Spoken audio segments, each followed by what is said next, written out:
Justement, Bertrand, vous parlez de la blessure de Kylian Mbappé. On va revoir quand même les photos de cette blessure parce que le nez du capitaine tricolore a été sévèrement touché. On voit un impact, beaucoup de sang. Il y a un peu cette scène aussi où il revient sur le terrain et du coup il prend un carton jaune. On redoute une fracture, c'est les informations de nos confrères de TF1. Jérôme, vous en parliez tout à l'heure sur le fait que ça peut perturber le groupe. Déjà, là, on va juste prendre du côté sportif, nous.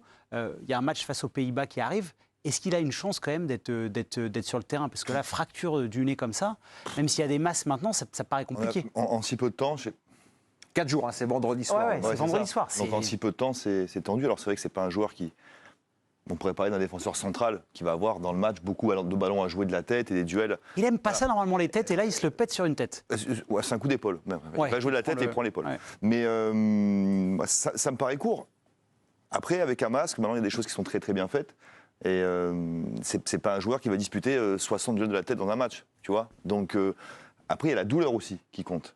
Ça on sait que c'est un dur au mal et qui peut aussi passer à travers. Mais un nez cassé, on sait tous que... Et puis tu as le vice de l'adversaire. Hein. Voilà, tu sais que Kylian Mbappé, arme fatale des Bleus à mal au nez, tu vas le tester. Voilà. C'est pas très compliqué de tester le nez de Mbappé. Donc oui, non, c'est un vrai problème parce qu'on a vu des photos où on a l'impression que vraiment la cloison est par en diagonale. Complètement déviée. Ouais. Mais Johan a eu ça, il peut peut-être nous... Bah oui, c'est ça exactement. J'allais venir sur vous. Vous le disiez juste avant l'émission par rapport à ça. Vous, c'était fracture aussi du nez. Non, mais parce que je pense qu'elle est déviée aussi. J'ai eu fracture déviée, mais après, j'étais pas même statut qu'Mbappé, hein, j'étais au centre, donc ça a pris un peu de temps à faire l'opération, etc.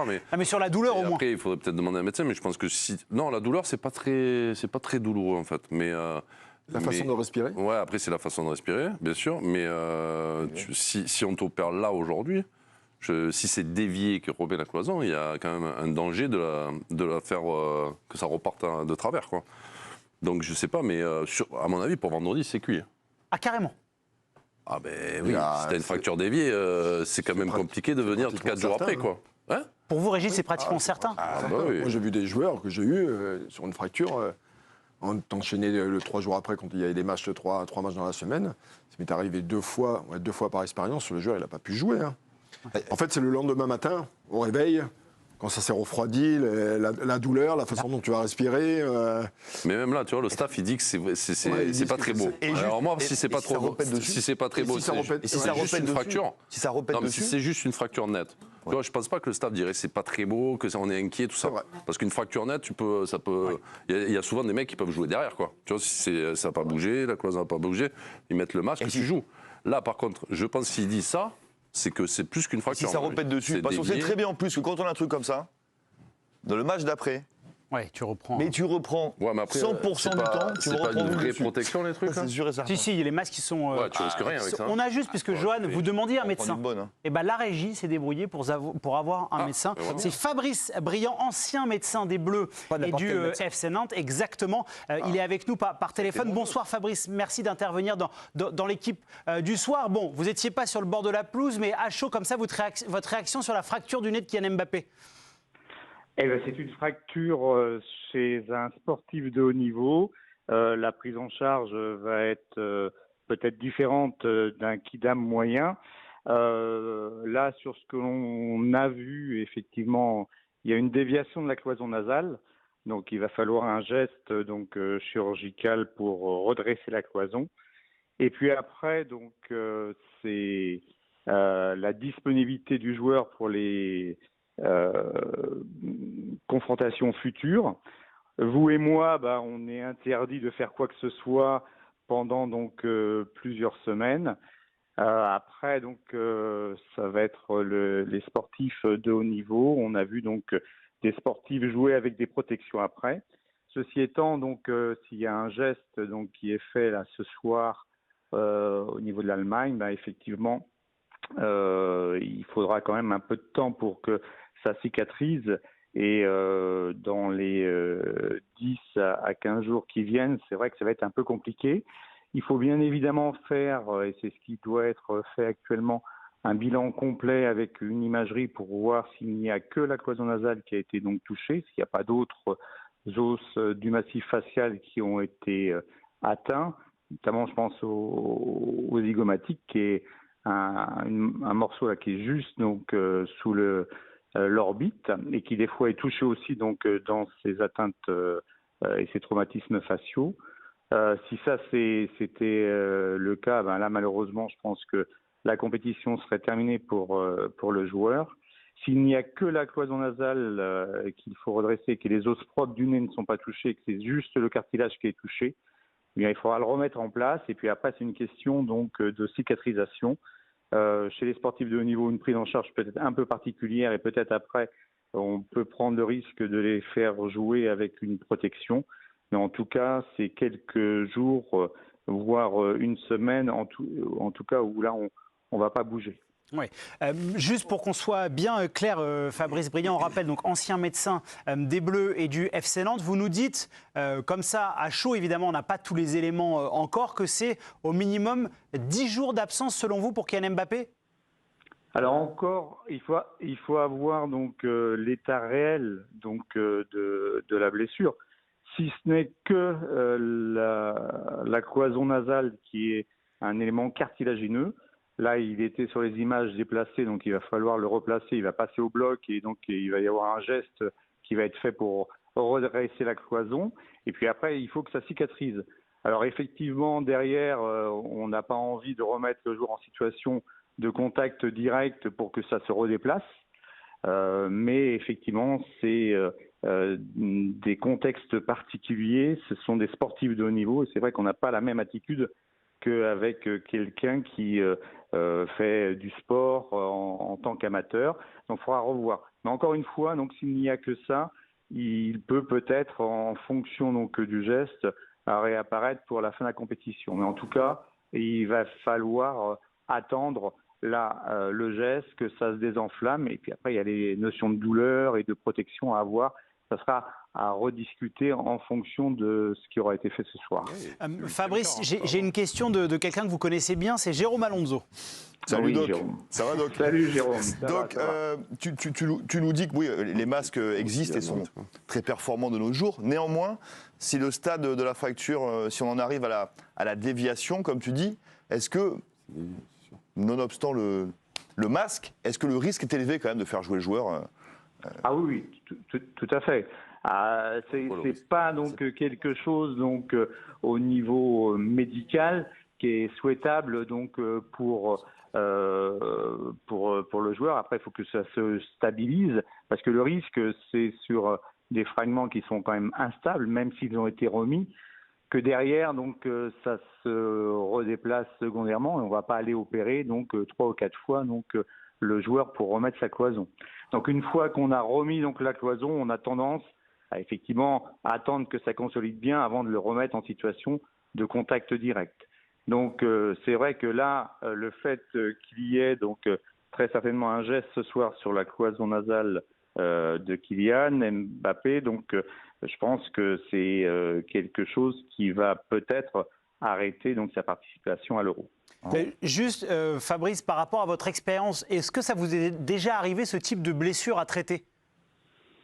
Oui, on a eu et c'est à traiter. Alors on n'était pas dans le contexte donc de championnats d'Europe ou de Coupe du Monde qui sont des contextes uniquement sur des durées courtes. Moi j'ai eu à traiter ça dans des contextes de championnats domestiques nationaux. On avait un peu plus de temps.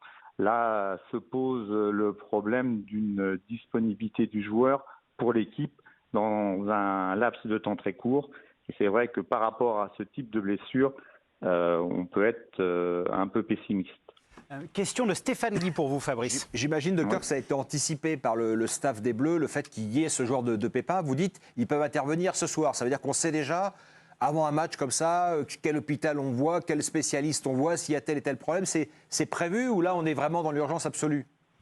Non, c'est prévu. Donc, lorsque on a des compétitions de ce type-là, que ce soit donc les championnats d'Europe ou les Coupes du Monde, les staffs médicaux sont convoqués avant, donc de toutes les équipes qualifiées. Il y a des réunions qui sont faites en amont et on a donc des cliniques et des spécialistes qui sont à disposition des équipes nationales pour intervenir immédiatement après les matchs et on est déjà dirigé vers des services et des structures qui sont en alerte. Il y a des services de garde lorsqu'il y a des matchs qui se jouent. En fonction donc des villes dans lesquelles on est, on a un book où on a donc les hôpitaux qui sont réquisitionnés. Fabrice, juste parce que Stéphane, vous avez peut-être pas entendu, vous a relancé sur le fait est-ce qu'il peut être opéré ce soir. Concrètement, la soirée d'Mbappé, qu'est-ce qui va lui arriver? Qu'est-ce qu'on va surveiller?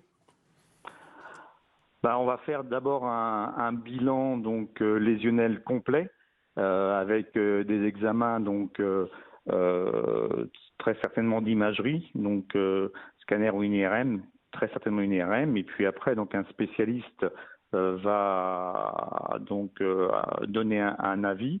Bon, notre confrère Franck Le Gall va aussi donc se positionner. Je pense aussi que l'employeur de Mbappé, donc le Real, va aussi donc être mis dans la boucle. Et puis il va y avoir donc une décision qui va être prise par rapport à la candidature ultérieure. Une question de Dave Apadou pour vous. Oui, bonsoir docteur. On sait que sur d'autres types de lésions musculaires, ligamentaires, il y a différents types de récupération, différentes vitesses. Est-ce que là, pour ce problème précis, est-ce qu'on est tous égaux? Est-ce qu'il y a des joueurs qui récupèrent plus vite, qui soudent plus vite, j'en sais rien, je ne sais pas quels sont vraiment les termes, mais voilà, est-ce qu'on est vraiment égaux ou est-ce qu'il y a des temps incompressibles et on ne peut pas faire autrement? Alors, effectivement, on n'est pas tous égaux. Il y a des gens qui cicatrisent un peu plus vite les uns que les autres. Mais là, dans des lésions osseuses ou cartilagineuses, il y a effectivement des temps de cicatrisation qui sont incompressibles. Alors, chez les sportifs de haut niveau, on peut après autoriser des fois des remises en charge avec des protections. Et là, au niveau du nez, on peut faire des masques faciaux, mais il y a quand même donc quand il y a des fractures, et là il faudra voir si les os propres, c'est-à-dire la partie qui est plus proche du front, puisqu'on a les os propres du nez, et puis après ça se prolonge par le auvent nasal qui est en cartilage, et je pense que là Kylian Mbappé, c'est son cartilage qui est cassé. Alors, est-ce qu'il y a des lésions osseuses aussi associées? Auquel cas, là, c'est un peu plus compliqué. Mais il y a, une fois que c'est cassé, des éléments de cicatrisation avec un temps qui est incompressible. Merci beaucoup Fabrice Briand d'avoir été avec nous en direct dans l'équipe du soir. On rappelle, ancien médecin des Bleus et de Jérôme Alonso notamment au FC Nantes. Merci beaucoup, bonne soirée à vous. Bon, bonne soirée. Merci.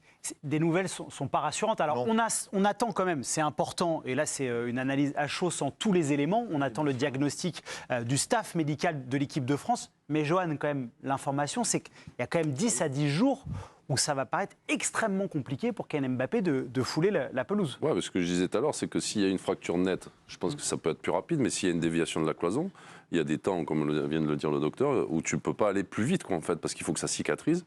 Et de souvenir, alors je n'ai pas posé la question, mais de souvenir, tu ne peux même pas courir, en fait, parce qu'il ne faut pas de vibration sur cette partie-là, parce que ça empêche la cicatrisation. Voilà, il a dit. Bon, et en plus, donc tu peux pas, c'est pas juste une truc, allez, tu prends le risque, on met un truc et tu y vas. Exactement. C'est que tu ne peux pas. Donc là aussi, par rapport à sa préparation qui a été un peu tronquée, ça va encore ajouter ça, quoi. Et le masque ne fait pas tout, premièrement, donc c'était la confirmation.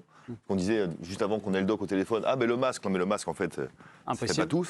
Et puis il a aussi parlé des autres os autour qui pouvaient être touchés, et où là, si c'est sérieux à ce niveau-là, c'est compétition terminée. On n'a pas l'impression quand même sur le choc. Moi, j'ai l'impression qu'il prend vraiment l'épaule. Oui, mais il prend le nez sur l'épaule. En jeu, on ne peut pas savoir. Là, après, si tu casses un truc, il faut taper dans quelque chose. Oui, mais on ne peut pas savoir. Ça peut être.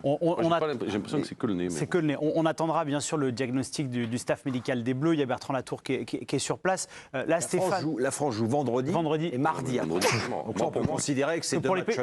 Là, l'impact. Le huitième de finale éventuel serait le lundi d'après. Donc ça ferait 2 semaines par rapport à aujourd'hui pour le huitième de finale des Bleus. Stéphane, l'impact, là, il est considérable. Quand on sait l'importance l'absence de Kylian, ça change totalement la donne. Et puis il y a deux donnes en plus, Giovanni, c'est que évidemment il y a avec ou sans, où il y a l'incertitude. C'est-à-dire que si ce soir on apprend que la compétition de Kylian Mbappé est terminée, les Bleus feront avec et puis ils rentreront. Enfin, je parle sous le contrôle de l'entraîneur Régis Brouard, mais ils vont basculer vers autre chose. Si on est effectivement dans le feuilleton de savoir il revient pas, de combien de temps, et là ça devient la cuisse de Zizou, quoi. Le caillou dans la chaussure. C'est la cuisse mais là, de ça a Zizou l'air d'être 2002. clair quand même, non? Hein? Ça a l'air d'être clair. Je pense qu'après l'opération, ils sauront. Oui, je pense qu'ils auront un truc, c'est pas musculaire. Oui, voilà, ça va pas être 8 ou on va Ça voir peut après, être tranché plus vite qu'une Non mais lésion, Régis, je pense. par rapport à ce que disait Stéphane, et c'est vrai qu'on l'a vécu récemment, même Coupe du Monde de rugby avec le cas Dupont, qui avait aussi préoccupé Benzema énormément un peu aussi, le 15 de France, Benzema sur la préparation. Régis, à quel point ça peut perturber tout le groupe France en fait? Ah oui, dans beaucoup de domaines, parce qu'en fait, vous êtes dans l'anticipation. Vous allez faire avec, sans ou éventuellement. Mais là on parle Et du meilleur joueur en éventuellement, plus. et on parle du capitaine et du meilleur joueur de l'équipe. On rappelle de France. juste un truc, Régis, juste un truc ce soir, où évidemment on n'a pas été ébloui par Mbappé. C'est quoi le score? C'est 1-0, et d'où vient le but? Bien sûr. Et la deuxième plus grosse occasion, c'est Mbappé. On rappelle juste ça. Pardon, Régis.